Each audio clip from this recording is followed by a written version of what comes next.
Cool. Hey, gang. We'll pretend that it's Friday, and this is Up the Middle. With us, as always, Matt Deemer and Blake Fisher. I'm Yergz. Today is actually Thursday, if you're listening to the recording, or if you got us right now. You didn't miss anything yesterday. It's really just Thursday. As you probably know, my grandmother passed away, and tonight I'm flying to Pennsylvania to attend her services tomorrow. We've set up with, which one is that? WWPR, to play this recording that we're doing right now tomorrow at the 12 o'clock spot where we would normally be live. And then last week's show is still going to be at 11 on WDJY in Atlanta. That may be coming, by the way, to fruition because we have this new system. Blake, are you frozen? No, I'm just sitting here. Oh, wow. Oh, wow. You have like this slobber coming out of your mouth. What I'm wondering is, like, should we, since we're delayed, like, since this is going to air tomorrow on Friday and we're recording it Thursday, should we like try to guess what kind of crazy thing will happen between and just speculate about it anyway? Oh, yeah. I was wondering, do you guys think we'll have a verdict in time for tomorrow's show? I think that's an interesting thing. It's like, I probably not, because I think it's a complicated enough thing. But I did read an interesting thing from a lawyer that says juries sure do like not deliberating over weekends. We get a lot of verdicts on Fridays because people don't want to wait through the weekend. It's like when they're missing work, it's one thing, but if they're missing their weekend, it's quite another. I don't think in a case as important as this, and I think that I see no evidence that the jury is not taking this seriously. I doubt they're just going to rush to it. Oh, they weren't in deliberation an hour before they came back with a question. Yeah, so that's what I would expect to happen, and I think the jury instructions are kind of confusing here. It would be worth talking about, but we could be wrong, and it could be out by the time we talk about it. Yeah, we may have an emergency episode over the weekend or early next week. But I would not bet that there's going to be a verdict tomorrow. I mean, they've only had it since Tuesday? Wednesday? Because they take Wednesday, they're not even there Wednesday. Yeah, this is the second day. Yeah, so it seems Monday was closing arguments, right? Well, Monday was the holiday. No, Tuesday. So Tuesday was okay. Oh yeah. So do we want to take bets of what the verdict is going to be? So I heard something interesting that I don't agree with, and of course it was on CNN, and I also saw MSNBC already has him in the electric chair. Yeah, I mean, I'm sure they think that is the actual punishment that's going to be handed down. They're going to be disappointed when he's not in Rikers Island immediately afterwards. I don't think they know how it works. Fox and people like Benny Johnson and Ben Shapiro and all the conservative talking heads already have him elected president. Well, so unfortunately, I don't think a criminal conviction here will prevent him from being such. There's those extremes. We are probably, I got to talk to you guys probably off air about the next couple of things, or this next, but I do have some potential guests lined up that are assorted industry experts. Matt had said, let's build a following first. But these are actually pretty big names for their space. So I'm thinking let's actually move forward with it and have them help us build the following. Yeah, that's fine with me. But one of the guys is like, he agrees with us in that the one who stays out of the media the most will probably win. Yeah, I think that's right. But then also he's like, and I mentioned the name, he said what happened, and we both knew what we were talking about. He's like, every negative that comes out of Donald Trump skyrockets him in popularity and whatever else. Now there's a poll out that says, if you remember back at like the New Hampshire primaries, that period, not just the New Hampshire primaries, but the whole January, exit polls were saying that if he was convicted, they would absolutely, not be supportive.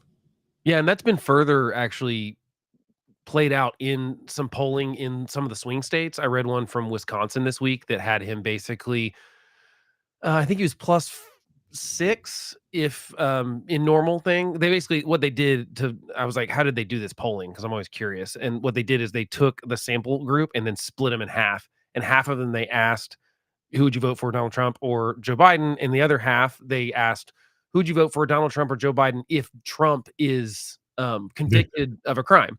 And it basically swung from if there's just the normal question, Trump versus Biden, I think he was +6, and then Biden's +4, so it's a 10-point swing. Yeah, Yeah. and so So I see, I that's do my think point. that can Right potentially make a difference. there is a point I've been trying to make to you forever. But I heard just the opposite. here's another interesting. I heard that those numbers are no longer big like they were back in January. Well, they're still pretty big, but they like they said, there is a flip on the conviction thing. However, there's another interesting thing on this because I think this does get interesting to play out, and we just won't know. But I mean, it's interesting to think about. If he's convicted, he will be obviously filing appeals. There's going to be a sentencing thing. This is going to drag on for a long time. Like I said, he's not going to get taken in handcuffs in an orange jumpsuit to Rikers Island. It's just that's not how this is going to work. Right. I read another interesting opinion that says if you like Republicans, the Republican like party and Trump's campaign even potentially would benefit from a guilty plea because it would keep him obsessed about this one thing instead of actually talking like doing the other crazy talk that he normally would. Other stuff, yeah. Which kind of goes to your point, Yergz, is that whoever we like, we've said, I think whoever can keep a low profile I think you were the first one to say and that. isn't in the news all the time. I don't think most people are paying enough attention to this, which is fine because it's nuanced, it's weird, like the details of the We're not even. Matt said, "Why are we making this a big story?" right. There's And too much other, and he's right. There's so I think we that got to follow it because of what no, and we who do. it is. Yeah. But I mean, Matt's not even. He's like, do do do do do. Well, but Pretty like no, like, close. like Jon Stewart said on Daily Show, is like they're following him going to the courthouse every day, like it's exciting. It's not like there's like Yeah. they don't need to cover it, but it's getting them eyeballs. And I think the thing is, I don't think that you're right. This does not hurt him right now as much because he's not necessarily out on the campaign trail talking about the stolen election and January 6th hostages. Not that he's not doing that some, but he's doing it less than he normally would be. Otherwise, if he gets a not guilty verdict, that's it. There's no they can't retry him. There's no like he's Right. gonna Yeah. immediately go on the Yeah. campaign trail and start talking crazy, and it will become the news. And I think he can't help himself, even though like and the debates are another great example of something that I think that potentially, I'm still hedging on if it's smart or not by Biden, but I think it's what Biden had to do was to agree to these debates, especially in June, because I think he's got to do something Yeah. to change the poll numbers. I I think think he wants to do something. yeah, but I mean, again, what what's going to come right after this? If there's a not guilty verdict, next month we're talking about Hunter Biden's trial, and don't pretend for a second that's not going to consume some of the airwaves like the Trump trial has. Right. And Oh, yeah. Biden's going to be suffering from the same thing that Trump is right now. It's like, and will people care or not? I don't know. I think that most people that only care about this are hyper partisan on the opposite side of the person because Right. most Trump people are not paying attention to it other than showing up in their red tie clown suits to pretend that they're I don't know what did we call what did that tweet say reservoir lapdogs. That's a pretty good Yeah. insult for Yeah. what they were. So it is interesting. My bet right now would be that he's found guilty on some count because I just think it's a weird Well, enough. here's my whole thing about guilty or not. He has to be guilty already. I see. I don't The agree reason with that. well, no, procedurally, he has to be guilty already because what Cohen was found guilty of, or one of the things Cohen was found guilty of, was criminal conspiracy. But that's not how this works. And that's You not how the can't- criminal justice. Cohen can't be found. You have to have two people. That is the definition. Definition. The definition of criminal conspiracy. Right, but you don't have So to. if Trump's Both not people don't have found to be guilty, convicted of it. You have to have separate different incidents for both, and that's what part of the problem with this New York law specifically that people are up in arms about, which I think is reasonable. There was a tweet going around, and sort of people were up in arms last night about, or 2 nights ago, if you're listening to this on Friday, about the judge's jury instructions were that you don't have to all agree on the same crime. And what he was talking about, MAGA World took this as it doesn't have to be a unanimous verdict. What they're specifically saying is that, you know, the DA is saying, Bragg is saying, these are misdemeanors that are elevated to felonies because they were in concert with another crime. What he's saying is that the jury does not have to agree on what the other crime is because New York law doesn't state that they have to say what the other crime is. Now, I think that's bad law. I think that if you're going to say you're going to upgrade something to a felony, I think if you say that's in concert with another crime, you're going to have to prove the other crime too. I don't think it's fair to put someone on trial for something like without putting them on trial for something that doesn't, you can't. So I think that's bad law, but that is the New York law.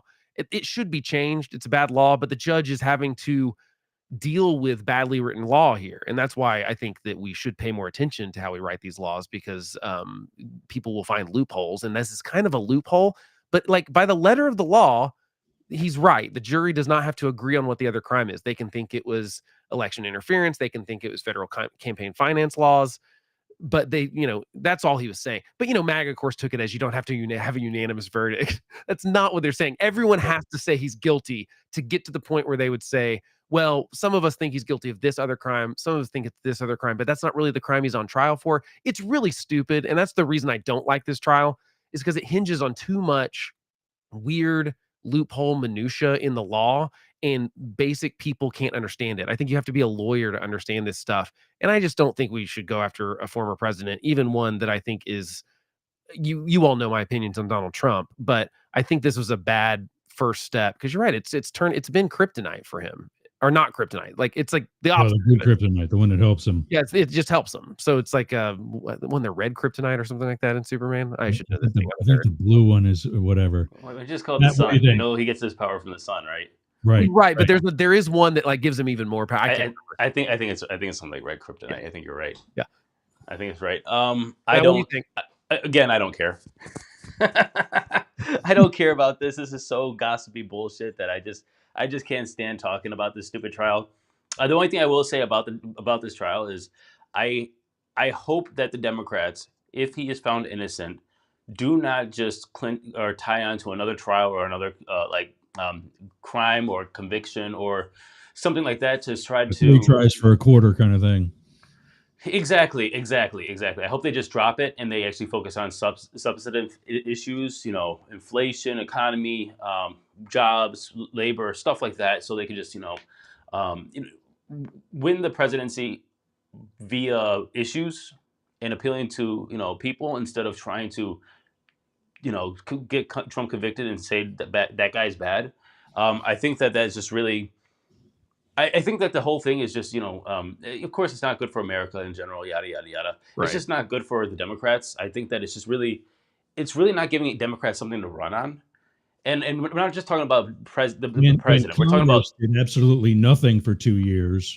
Yeah, we're talking. So you're looking at people running for Congress. I kind of know something about that. Right. People running for Senate.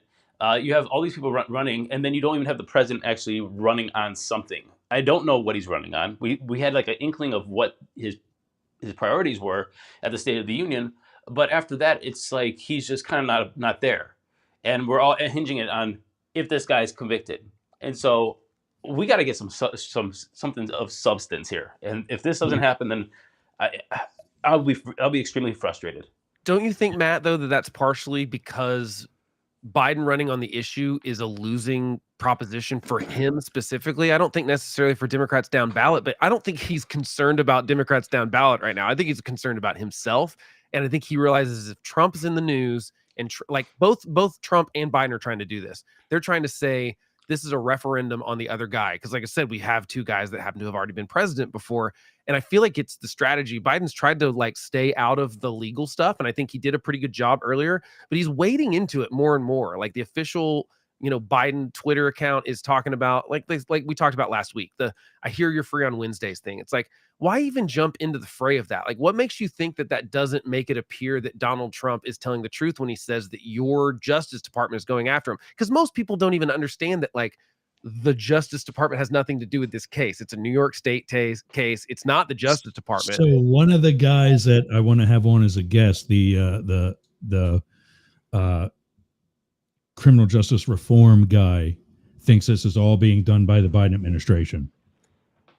I mean, I think the Biden administration could have stopped it if they wanted to. I think they could have, I think you could invite Alvin Bragg to the White House or call him or whatever and say, hey, look, I want you to understand what this is going to look like. And I think this is, like I said, I think it's a weak case. I think the other ones are much stronger. I think the two Justice Department ones are actually the best ones. I think the Georgia one's going to fall apart too because of all the Fonnie Willett stuff. But this is because I agree. I think that's one of the stronger.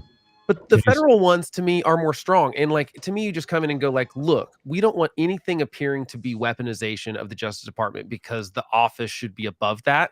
And, he could have done that potentially, but I mean, I get that he wants to stay out of it, but he's kind of dipping his toes in it a little bit.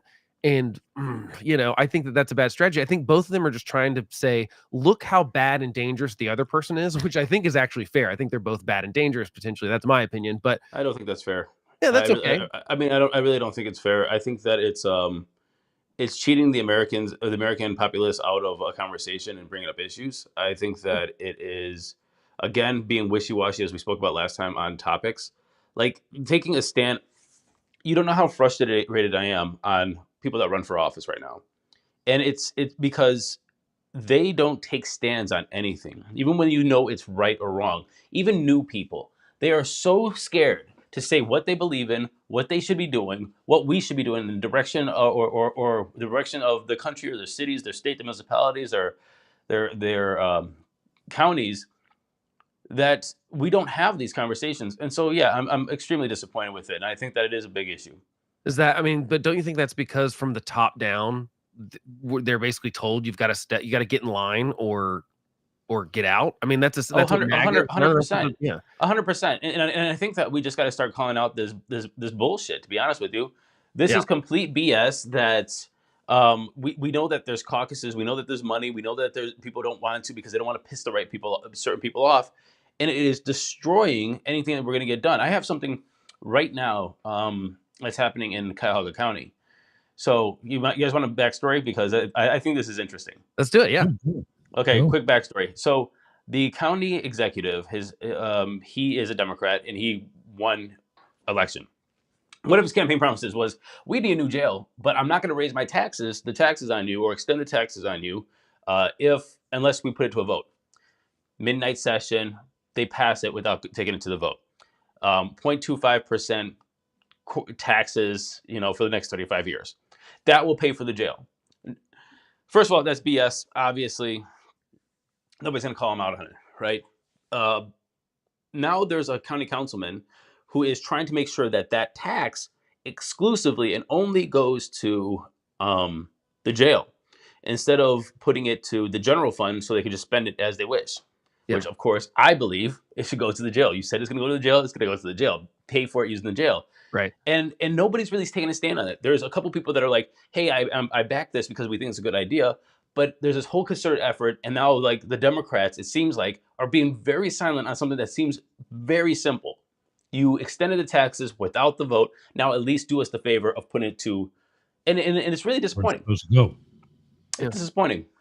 Yeah, and I mean, but to me that it falls. I mean, this we could probably tell 1,000 stories like that right now, not only 100%. On local levels, but on the national level of basically there's this rule that says you can't ever criticize someone with the letter that matches yours after their name. Right. And I just think that's a terrible way to do politics, because what you're going to end up with is you end up with the far right and the far left kind of controlling things, because they're the only people that will be outspoken, and primary people, or those are the only people that are doing that is the furthest fringes of both parties, and everyone's falling in line because they're the loud ones, but everyone else is just being the good partisan. And I don't want to mean that in a negative way, because I mean there mean that in a negative way, because you're 100% right. It should be considered a negative at this point, because the conversations are not being had about what we need to do to solve certain issues. Yeah. And so if we're being the good partisan in a positive way, what is that?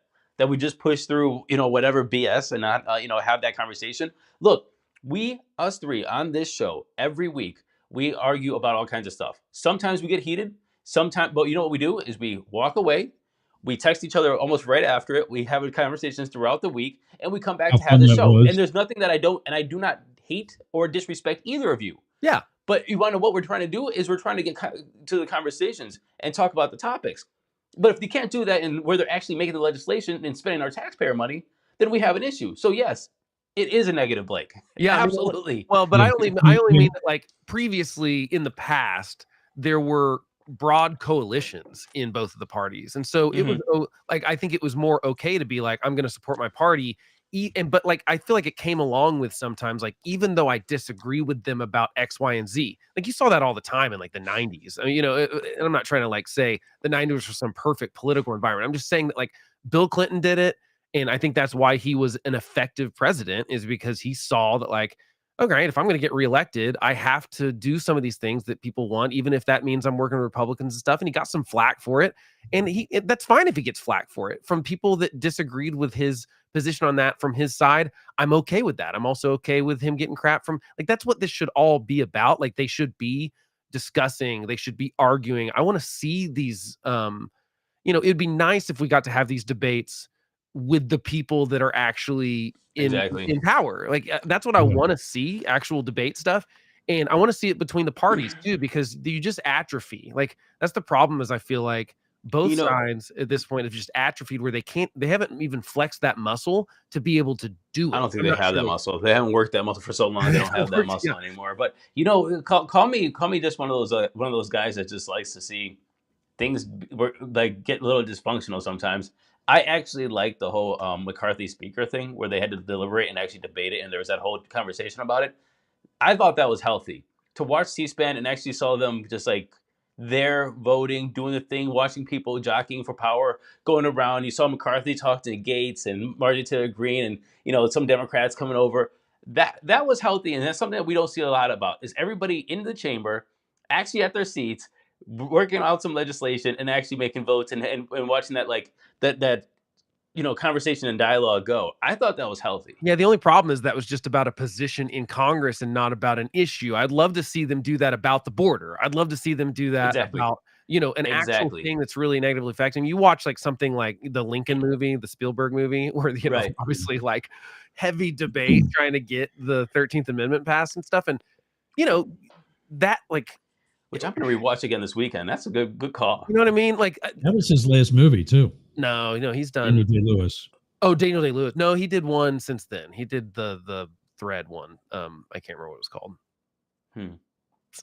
Phantom Thread. But anyway, like, but like, I long for that. I mean, that just makes me go, man, like, to have that. And I do think some of the problem is the C-SPAN part. I think that we need politicians to be able to, like, do stuff behind closed doors and make deals, because they cannot do it in front of cameras now because of the incentives of primaries and stuff. I don't know how just a misinterpretation by, I think, the normies, to be honest with you. They saw that and they're like, oh, that's dysfunction. I saw debate. Yeah, I saw that's what function looks like. Yeah, I think you're totally right. And not to mention, everyone's scared to say anything on camera that's not in lockstep with the base or the party. I mean, right now, Matt, at least you guys have some things on the that are like, hey, these are our policy preferences. The Republican Party has no policy. It's just loyalty to Donald Trump. That's it. There is no Republican platform at all right now. And so, the only lockstep there is like that for about a decade. Yeah, but I mean, and that's what I wanted to jump in earlier with Matt about, the lack of people taking a stance. The biggest conversations you're having in the House right now are Republican members on the floor bitching at Republican members for not having done anything for the past 2 years. One guy flat out asked, or one guy from Texas flat out asked, what am I supposed to campaign on? Right. And it's really because there's a handful of people holding both sides hostage right now. It really is not, I mean, it's a small percentage. It's not even 10%. It's right. And I think the thing now is with the left and, however far left you want to call it, or overall the Democrats, because they don't have the control of the House. Yeah. You don't see what they're doing to slow things down. Right, but they did the same thing when Pelosi was speaker. She had a very Yeah. bare majority, and they were doing the same thing. Now, it wasn't. I will give them the credit to say that it's not as outrageous as the Marjorie Taylor Greene crowd is doing to the Republican side, because they're doing it out of spite. I mean, it doesn't even seem to be for any specific policy preference. I'd be fine with some people having principled, like, this is my position on this, and I'm not going to budge on it. And especially when they know they have the negotiating power, like, okay, that's fine. But But don't you think that's what the right is doing? The well, far right is doing? no, because I don't think they actually have principled, I don't think they have any principled ideals behind that. I think it's literally just about whatever Donald Trump tells them to do. So it's not Okay. like, we've seen these protest votes. I mean, Rand Paul would be a good example, except that he's gone all in on the Trump stuff. But I mean, like, he's had several things where he was like, principled, whatever, whether it was privacy or NSA kind of stuff. Like, he's had things like that where he was like, I'm going to be the guy that fights about this. And even when the rest of his party wasn't. And I think that's good to have some people that speak out about the thing that they have convictions about. And I just don't think we're seeing that in bulk, where people are like, well, here, we're 8 people that feel this way. We can really kind of get something out of it. Because, like I said, there's no mechanism for them to do so other than Marjorie Taylor Greene's just trying to fundraise. That's really what anytime someone like her or Matt Gaetz, I that's think she's trying to stay alive. I think she's trying. I think it's fundraising. I think you even look at the last week thing that we kind of briefly talked about with. I know it's not an issue, so to speak, but because they don't have issues to talk about, they have to make up lies about, like, the FBI wanting to assassinate Donald Trump at the Mar-a-Lago raid. And that wasn't just a right-wing media problem. That was Josh Hawley and Marjorie Taylor Greene and Ted Cruz, who I know is smart enough to know that that's a standard boilerplate thing in every search warrant, kind of, not the warrant, but in the, what is it called, Yergz? Like The operations plan. operations thing. Yeah, I mean, you can literally pull it up on the Department of Justice, and this stuff's spelled out in black and white ink, and it was in Biden's warrant too. But they know they're lying about it because they don't have anything else to talk about, and it's fundraising. It's so I can't. I don't understand how people. I guess I get how people fall for it, because I can understand that if you were less engaged and you think that your senator or someone at the top of congressional leadership or the president, the ex-president himself, Donald Trump, is like saying this stuff, you would want to believe that it's true. And it's just not. But I mean, that's what we're getting to is those kind of things. And the left is doing it too with all sorts of stuff. And the typical things. It's like, if we could just get rid of those maybe 20 people in Congress, I think that it would go a long way. I still think it's not like it would solve the problem, but it would certainly, I think everyone, even if they can't say it out loud within those parties, are sick of those people running the show.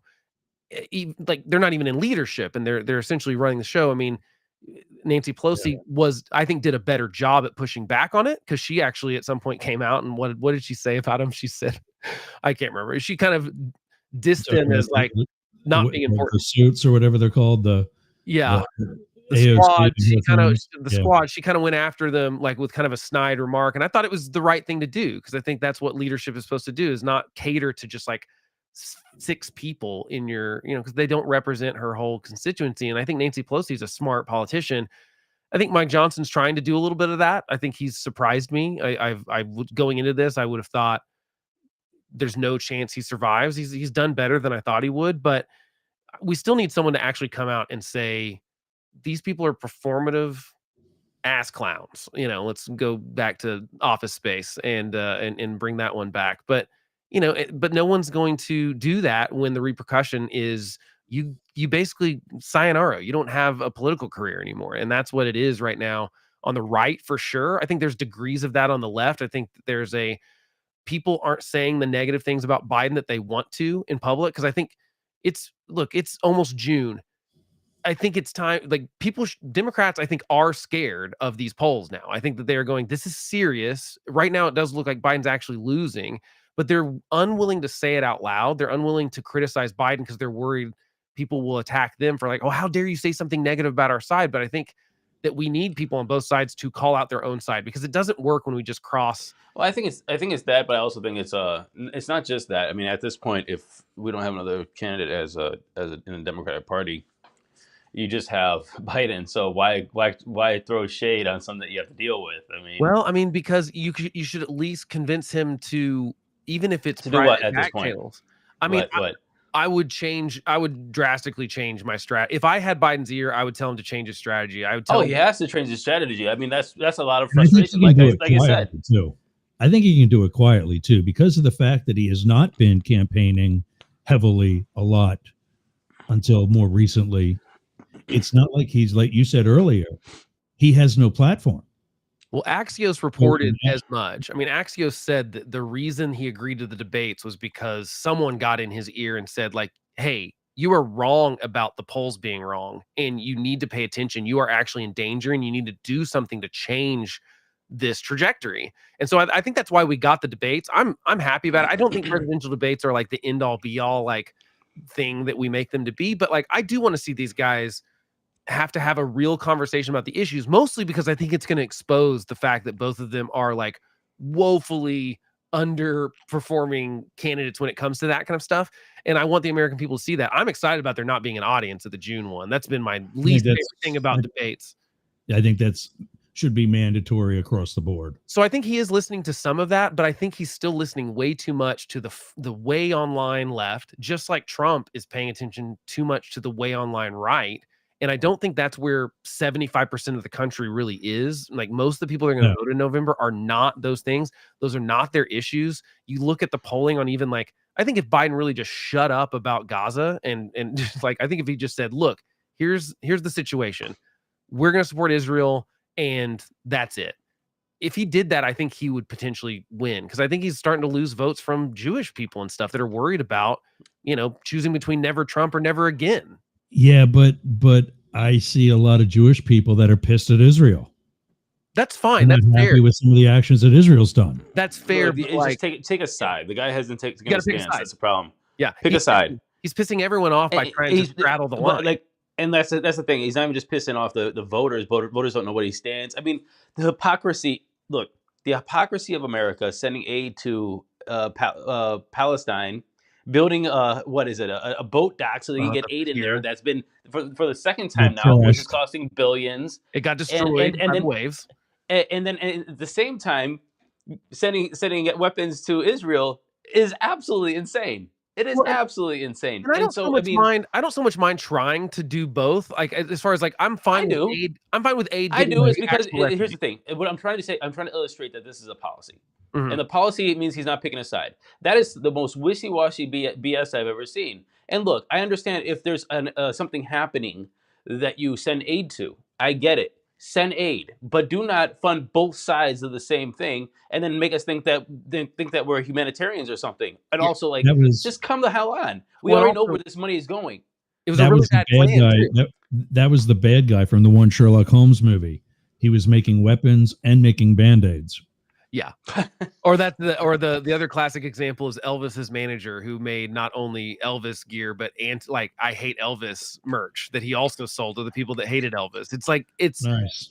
And it's not that he's like, I think he's just trying to like be everything to everyone. And like I think Biden should look at the polls, issue polls. Now issue polls are sketchy. Like look at good ones. They are sketchy. They're not always great, but you look at the majority, like look at where there are 60-70% issues. And for the most part, support of Israel is like a 68% issue kind of thing or whatever like that of the country. Is like most people say that like, yeah, they should be able to go in and take out Hamas. Sure.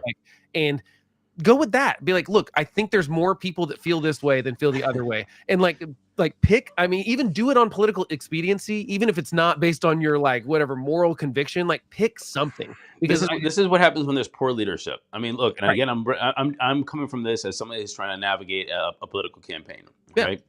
If you have poor leadership, you're out there trying to figure out what you're supposed to do yourself, right? And so you are figuring that out.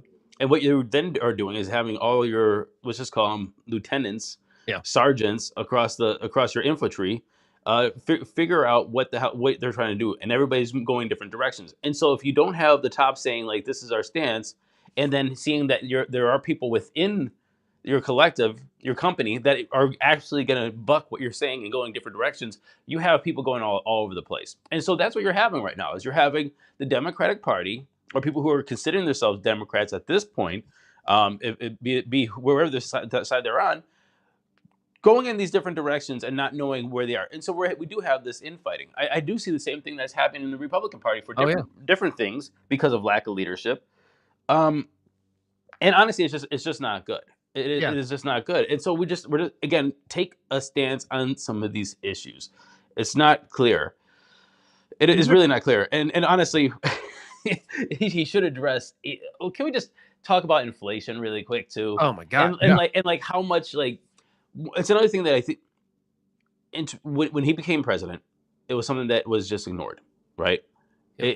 It's high. It'll come down. It's come down. Transitory. We heard that for a year. Yeah. I mean, transitory. It's coming. Blah blah blah. Spent more money. Blah blah blah. Here we go, dude. My friend just the other day, in 2020 he bought a new house. His monthly homeowners insurance was $130. It is now up to $407. Yeah, He just sent it. I got you beat. After Hurricane Idalia, my insurance went up $1,400 a month.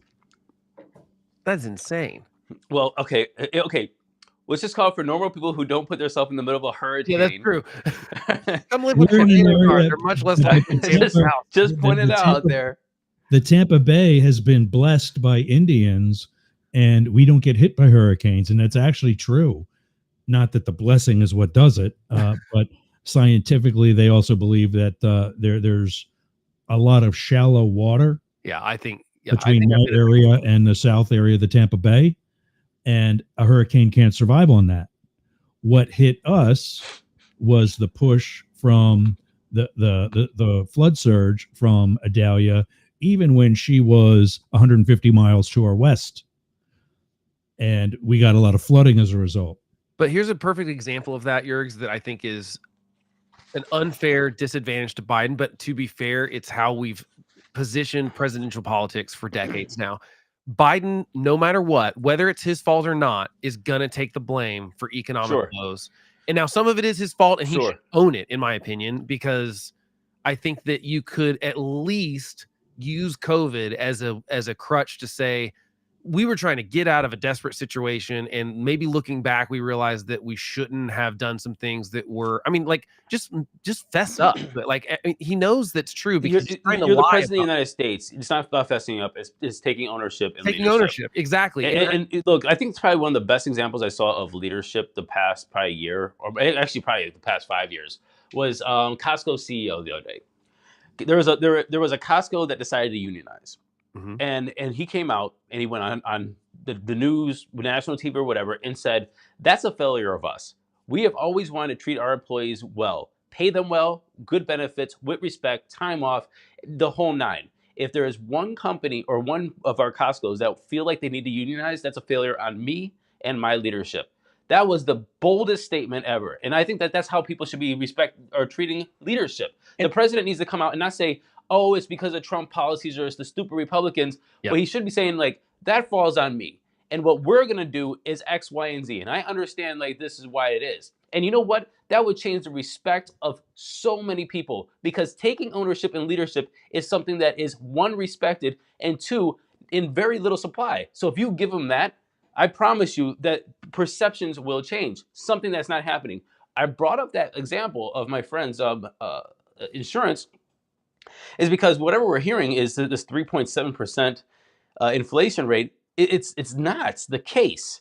And yeah, we can talk about eggs and bread and milk and honey and all that other stuff, but which, by the way, I just bought for like $1.25. I don't know what the hell people are bitching about eggs for. Well, it's because they rose really high at one point and they dropped back down to normal. But overall, groceries are enormously higher than they were, and then that's really where Biden really has the most problem, is that inflation, even though it has slowed, those things rose to a level that are way above where they were a few years ago. And here's the problem, is that candidates specifically, for decades now, have always blamed bad economic stuff on the president, even if the president had anything to do with it. They've also taken credit for good economic stuff that they had nothing to do with. So if you try to take credit for good and blame bad, and you've taught the American public to do this for decades now, That's what they're going to do. And so they go, well, I remember my money going further. I mean, there are people that are going to choose between Donald Trump and Joe Biden because maybe their small business isn't going to survive under Biden's EPA regulations. That's the thing that really scares me for Biden is how many times do you see a news story come out? This restaurant chain closed. Right. This department store closed. Yeah. I'm seeing one a week. And sometimes I think that's Biden's fault. I think that he like some of the EPA stuff and some of the like environmental regulations and those kind of things that are coming down from like regulatory stuff are his fault. The border, he has to own. Like, and you're right. I think if he just did and said, "I messed up. We're gonna undo what we did," I think he'd be alienating a tiny part of his base, but he'd be welcoming a lot of people in the middle, like independents who are leaving the parties in droves, to say, you know what, I like that he owned the mistake and fixed it. Because Biden, I mean, Trump's not wrong in that Biden could fix a lot of the border stuff that he broke after, by undoing executive orders that Trump had done, because the president does have some unique control over enforcement of the border because he's the head of the executive branch and Border Patrol is under him. But you can't change immigration law. Obviously, the president can't do that with a stroke of a pen, although they've certainly both tried. But I think you're absolutely right, Matt. If someone just stood up and owned it, I think most people would go, even if I disagree with you, I appreciate that you're actually standing for something, or you're fessing up to messing up, or you're whatever. Just like, I think you're right. People desire that. I think that you look at the authenticity factor that I think was a factor in 2016 of the reason Bernie Sanders and Donald Trump did so well. I agree. Donald Trump was saying things that I thought during debates would have immediately, I think they would have actually been things that if anyone else would have said, it wouldn't have worked. Something about the way Trump said it, people went, "Ooh, wow, you're criticizing George W. Bush for 9/11 or something like that," or whatever it may be. They were things that you couldn't say before in the Republican Party. Or Hillary's donors taking the same tax cuts that he got. Same thing. Yeah. So yeah, like things like that. But I think people went like, oh, you know what? He's being authentic. Now, I'm not saying he is not lying a lot of the time. That's not what I'm saying. But I think he is authentically himself. He's not listening to someone who's telling him, here's how you need to behave. Here's what you need to say. Here's what you need to. And I think that people are seeing right through that with politicians. You see it with the people that are imitating Trump. People go, no, you're imitating a guy. That's not who you really are. And those people are losing races. I think people are desperate for that. And if I had Biden's ear, I would tell him, you need to go after the far left of your party for some of the ridiculous things they're doing. You need to go after anti-Semitism on campus. You can say, hey, look, I believe in people's free speech, but I also, it's my free speech right to say, I think you're wrong if you're being anti-Semitic in your free speech. I'm not going to restrict it, but I think you're wrong and bigoted for doing it, and explain the situation better. I think we need an explainer in chief sometimes. I don't like that we've kind of turned the presidency into a mascot for the entire country, and we pretend that he has a lot of power that he doesn't. But it would be nice if we had, I don't want to get nostalgic for Ross Perot's charts, but I mean, it would be kind of nice, right? If one of these guys actually sat up and like said, let me explain something to you. Here's the deal, see? Because they would have the ear of the American public. Now, I'm not confident that either one of them can do that really well as part of the problem. I don't think Trump or Biden are especially great communicators. I think that Pete Buttigieg could do that. I think that Barack Obama absolutely could have done more of that. I think he actually has the talent to do it. I think Ted Cruz is someone that is like smart enough to do it. I think he's just chosen to go down this route of, he doesn't want to lose his job. But I know he's smart enough to be able to actually like pull up a whiteboard and explain things to people. But that's not what anyone's choosing to do because it doesn't get rewarded. But I think it would get rewarded. People aren't just willing to try it. Yeah. So I want to get you pissed off because I still got this there sitting while you're waiting. Yeah. And we were kind of, it's really what we've been talking about all day is the point that VR, is that's the only way I know I'm going to get it right. Vivek Ramaswamy. Yeah, I think it's Vivek. I think that's what we landed on. Vivek or something, whatever. He's saying that they're not even playing checkers, and Biden is playing 3D chess. Are you gonna play the clip? Yeah. Matter, or we just okay. Let me see if I can find it here without making everything go bye. It's gonna be that one.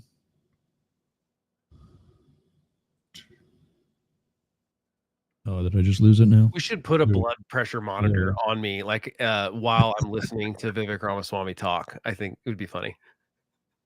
All right, let's hear him. But then you sort of see this, the other side, you think about this, they're one step ahead of us, right? So we can complain about the trial, but they're playing chess while we're playing checkers. Anybody notice when that next debate was scheduled? For a whole year, you have President Biden refusing to commit to a debate. Then all of a sudden, a 180-degree shift. You don't see that happen on a dime unless there's something else going on.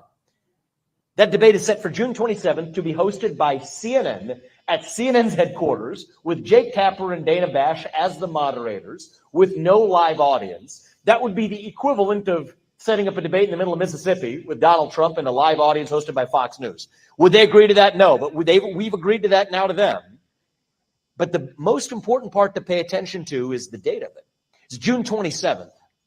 That makes this the earliest presidential debate ever in recorded televised history of this country. And the first one ever to happen before the Democratic National Committee. I don't see anything wrong with that. The DNC is in August. The presidential debate is in June. What does that tell you? This is the final audition before Joe Biden actually gets to be the nominee. Right? They've set themselves up for a win-win. The expectations are so low. You got a senile man who the people around him who are actually operating him as their puppet. I mean, this mistake we make, we rail against Joe Biden. It's a mistake to rail against Joe Biden because A, he is not really the president of the United States, not in any functional sense of the word. He's not operating as the president. He is a puppet for the manager. Yeah, so that all right there was, it's getting my blood boiled. He's alluding to the whole stop the steal bullshit. Even Republicans have admitted Biden won. Of course. Well, but he's trying. No, he's not. I mean, I think he's kind of hedging that, but he's also the Republicans are trying to claim that Biden's not in control of anything. I think that that's a fool. He shouldn't be. That's why he's president. He makes the final decision, but he doesn't micromanage like Trump did for 4 years. But I don't think that's one of the things that got him kicked out. But I don't think that's so many people in his administration spoke against him. But was because he had to have his hands in everything. Yeah, but they're saying he's a puppet. Biden looks at Pete Buttigieg and says, "Go build me bridges." Yeah, and then he goes back to sleep. Yeah, but I do think, but it's a little more nefarious than that. They're claiming that Biden's this puppet that doesn't know what's going on. I think that the Republicans keep setting the bar so low that it's very easy for Joe Biden to jump over it. I mean, just casually step over it. I think the reason it's so early is because Biden knows he's got to do something now. He can't wait any longer, and that's why it's early. Look, I think he's doing this on purpose to spread conspiracy. Exactly. Also, we're not. Yeah. I mean, there's no checkers. Every side says the other side is playing chess while we're playing checkers. This is stupid. I know. I think you don't think so. No. I'm saying I think that you're right. It's like they're giving too much credit to Biden's team. I think that they're like not doing a good job is really what this is about. But he is right. Here's what I do believe. I do think that, and we talked about this three weeks ago. Is that they did play Trump. They didn't understand how he operates. It was shooting from the hip, sort of like yes to do this. He didn't really look at the details. They didn't really think about it. He didn't confirm with anybody's team. Biden just said, "Hey, let's do it. Let's do it like this." And Trump's like, and everybody's like, "Wait, what'd you just say?" Yeah, but 100%. Not good at politics. That's exactly what happened. They'll figure this shit out. But that's what what happened with Trump. And I think the biggest thing that he did not mention is that this is coming after his Biden speech to the United Nations. The United Nations is meeting on June 6th in that week, and then 2 weeks later is this. So he's gonna be coming off a big speech to the United Nations. Prior we were talking about Russia, Ukraine, Israel, Palestine, Taiwan, China, and making a huge platform of how he's going to push global politics and geopolitics forward, and taking that directly to the debate stage of saying, like, this is how we are going to maintain American supremacy, for lack of a better word, and NATO and so on and so forth. And that's going to put Trump on his heels. It's gonna. I think that was the biggest strategic win for him. I think the silliest part about it, like implying that there are these like puppet masters that are controlling all of this, is like, if there were puppet masters controlling all this, why would they why would Biden be the nominee right now? He's clearly floundering. You know what I mean? Like they're this pretending that like they're gonna. I mean, he goes on later to say, of course, that the conspiracy theory is that at the convention they're gonna replace him with Michelle Obama. It puts no one in any kind of position hope to so. start a campaign in August, 2 months before the election. Like that's not a thing that people are gonna do. And like, oh, now we got to start a campaign. What this really No. is it is a hedge on Biden, if he doesn't perform well, having time to recover from it. If you do the debates in October, like we traditionally do, there's I no agree. time to recover from it because Yes. early voting is starting way too early, in my opinion. I don't like that we like let people vote 30 days ahead of the election. I think that a lot changes in 30 days, especially with these two old geezers. I don't like the fact that we're allowing people to campaign 2 years before an election. Yeah, I mean, it's like the campaign cycle starts immediately. So, I mean, I think that that's really what this is. Now, are there people crossing their fingers that Biden has such a senior moment that they can go, okay, we can force him out or something, or convince him to resign? Maybe, but I don't think those are the people that are actually in power pulling strings. Those are like, I think if you had to put truth serum in every congressional Democrat or every kind of like Democrat operative right now, they might say that they wish Joe Biden would either do something drastic to change the trajectory of this election or that he wouldn't be the nominee. Like, Sure. like we've talked about that before. No one has Joe Biden as their first choice in this election. But okay, so yeah, yes and no. I agree. I agree. Nobody has Biden as their first choice. Yeah. Fine. But let's stop. I think it's a very big error to say that there isn't some kind of plan that they're working. Look, Biden is an experienced politician, and people around him are experienced politicians and operatives. And the people that are donating to Biden and he has connections with, the reason why that Biden is going to get their support and hold their support is the same reason why Dennis Kucinich still can run and raise money, running as a congressman, after running for governor, after losing for running for mayor, after being on Fox News, after losing his congressional seat. He's been a loser for the past, decade or more, 14 years, and he still can raise money because people remember because of three things. He has massive connections within the political arena. He is very, very good at what he does, and people are loyal as hell to him. Biden has all of those three, and so I think that downplaying Biden, and as much as I would pick 1,000 other people besides Biden running. Let's not disregard him as just being old and stupid. He's very politically savvy. He is very well connected, very well funded, and he is a fucking force. Him and everybody around him is a force to be reckoned with in the political arena. That's an absolute fact. So we really got to start giving him a little more respect than just like, oh, he's an old bumbling old man. Well, but what I'm saying is that he might not lose. He might not win a debate because he's not as sharp as he used to be. He might look a little frail. He might be frail. But to say that he doesn't understand politics and he doesn't have that power, that is absolutely false. No, I think you're right. The only person that can get Biden out of this race is Joe Biden. That is the only person. It's Jill and Joe Biden. Those are the only two people. Jill could convince him you shouldn't run again. That's it. There's no one else that could, I don't think, convince him. I'm sure that no one's tried, unfortunately. I think that someone should have been because to me, there's three things he could do to really change the election. I think if he replaced his VP, that would make a difference. I think if he replaced Kamala Harris, I think it would actually make a difference because people are concerned about or at least stop saying how much confidence you've got in her.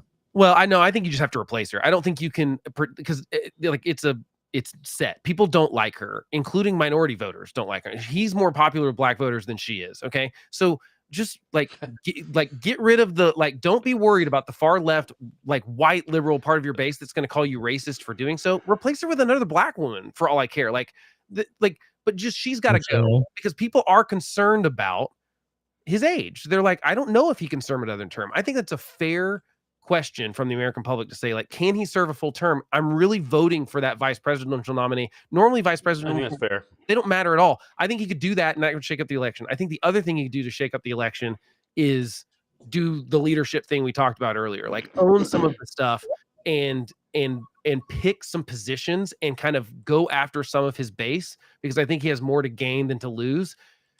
And then I also think he could just like fire the young, super online staff of his that I don't think is loyal to him. I think there's a problem here. This is someone, oh, what's her name at Washington Post? Why did I just draw a blank on her name? Anyway, she brought up a really good point on a podcast. I think Harry Stinson is the Twitter guy.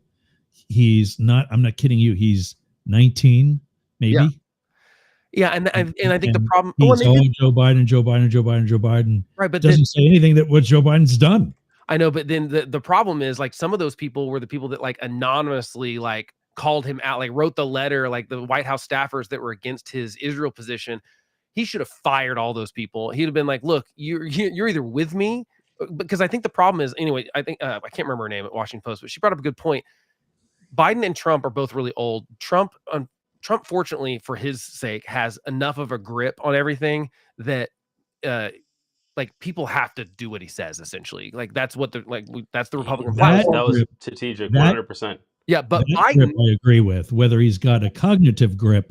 No, that's different. I'm not saying that. I'm saying what he says goes. Right. With Biden, that's not the case, but he should bring a little bit of that umph, because I don't think that the young staffers are loyal to him. They don't have a political future with Joe Biden. They have a political future with someone else, because Joe Biden, even if he wins this next election, he is going to be either dead or out of politics permanently in 4 years. Let me just expand on what you just said there. So I just looked it up. 8 presidents died in office. 4 from assassination, 4 from natural causes. That is, if you guys want to know, Abraham Lincoln, Garfield, McKinley, Kennedy assassinated. Natural causes: Harrison, Taylor, Harding, Roosevelt.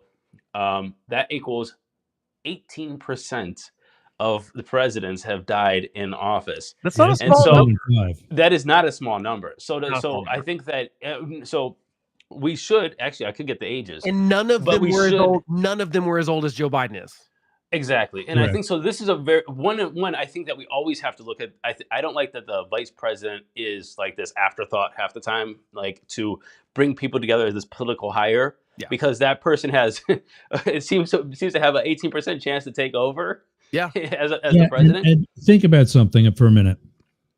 Go back for as long as you've been alive and name one vice president that you would have been okay with immediately becoming president. Oh, I think that there was. I really think. Cheney. I'm just kidding, bro. Cheney. But really, I mean, I thought you said Danny. I don't think that most of them were super far off. I mean, I think that Trump and Pence are probably the most. There's probably. I mean, we have we have Biden right now, so I mean, there's a vice president. Gore ran. You know, Gore had been fine.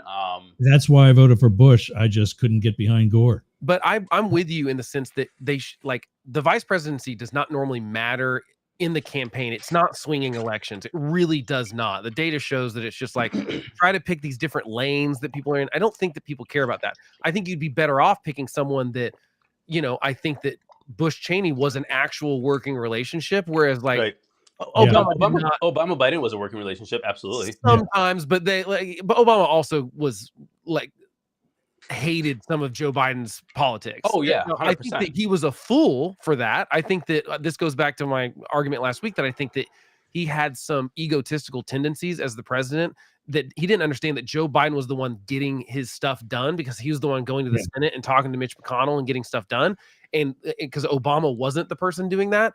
And so I think that Biden took him.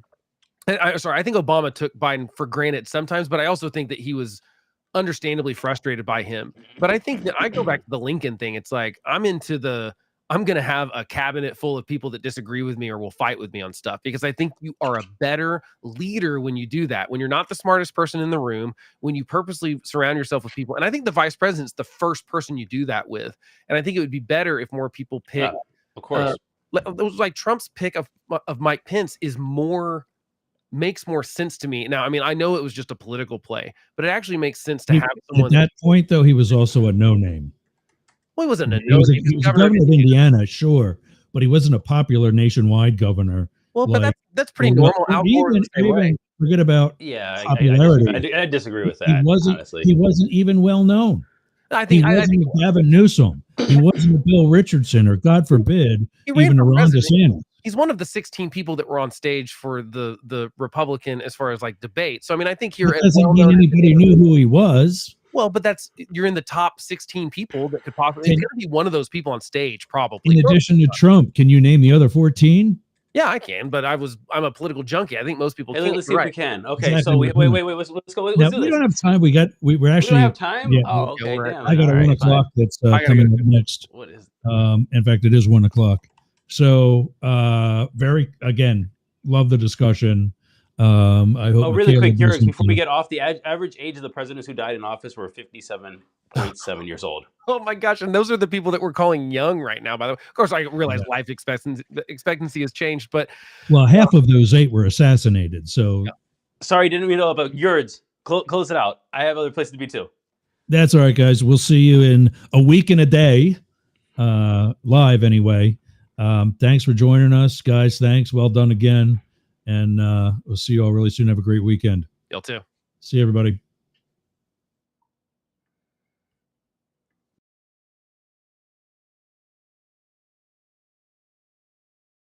All right, let's go to that then.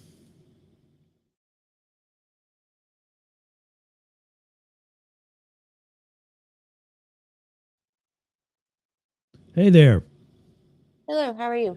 Give me 1 second. I just came off the air with my show, and we're actually still broadcasting right now. So give me a second, and I'll close all that off.